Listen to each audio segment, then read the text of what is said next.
For those of you who thought this was going to be a passive day where I fill your head with knowledge, forget it. You're going to work for every minute. Jump out of your seat with incredible enthusiasm, and I want you to go meet 3 new people you've never met. I want you to tell them what you do for a living and tell them your names. This all came about because I hired a business coach about 4.5 years ago on a 6-month contract, and she's still with me all the time. And she really helped me turn my business upside down. I don't have any clue how to run a business, and that's really, I find a lot of people in the interior design, construction, staging, styling, decorating professions have no idea how to run a business. A lot of us think of ourselves as creative. I'm creative, I'm creative, I'm creative. Well, creative gets you only, you know, a quarter of the way through a project.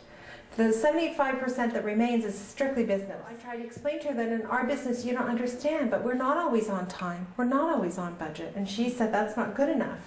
If you were a bank, you couldn't survive. You have to do it. In Business of Design 1, we spend a little time talking about labels, because what I've noticed frequently in these courses, and it didn't happen today, but it does happen, is you're at a party and somebody says, what do you do? And you say something to the effect of, well, you know, I'm kind of sort of just starting out doing a little, you know, decorating or, you know, staging, but, you know, I want you to know that there's no point in your career where you're there. There's no point in your career, whether you're your first week on the job or your 20th year, where you've arrived and you're done, unless you're thinking of retiring. I thought the purpose of my life was to serve my business. I had it backwards. The purpose of my business is to serve my life. That is so helpful, because we can share that information with each other. Right?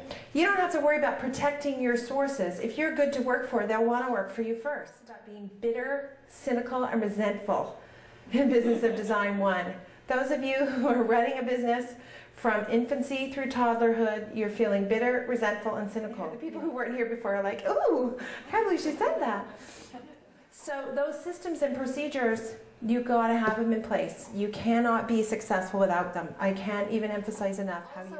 Last time talked about some of our screw-ups, right? We admitted, people actually had the courage to stand up and say, this is this major goof that I did. If I'm having those mistakes, you're having those mistakes. There's no shame. You just have to get it right. So we made it all the way through steps 1 and steps 2. Only 13 more to go. Be prepared. It's constantly changing. You just, you know, it's the nature of the business. And if you're going to be a shop owner, you better be ready. Business coach always says, you're playing hockey and you can't be shocked that you get hit against the boards. You're going to get shoved against the boards all the time. Now, I don't play hockey, but I guess that means I'm going to have trouble.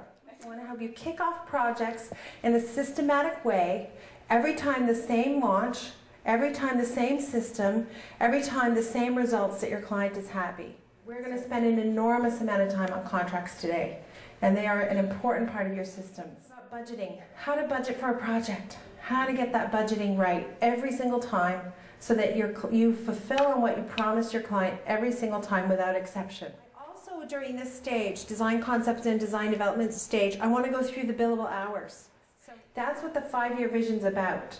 It's about defining where you're going to be in 5 years or sooner, including your personal, what the quality of your personal life is like. You can be very efficient at something that's totally a waste of time, right? You can become very good at doing the wrong thing. This is worth the price of admission today, by the way. So right here, this is worth the price of admission for today. This is a means to an end. What's the end? That's what we want to get at. It's a means to an end, so what's the end?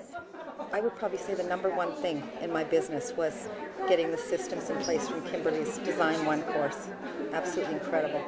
All the information she gives is so hands-on because she's been there, done that's what we need. It's turned my world upside down. It's making me rethink all of my systems, and I think it's been very valuable so far. #1 tip that I got today was when I asked my clients what budget they had in mind, I should simply ask them if they have $1 million to spend.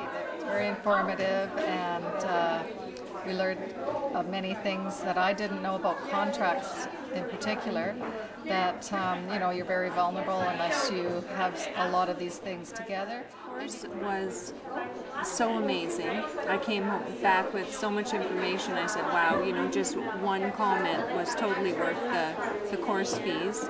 And you know, it's the same today. Thank you guys so much. You were awesome. Nobody skipped this step. I'm watching. Thank you, thank you, thank you. Yeah. You still think you're in the right business? Is anybody just sure they're getting out of it tomorrow? Okay. Whew.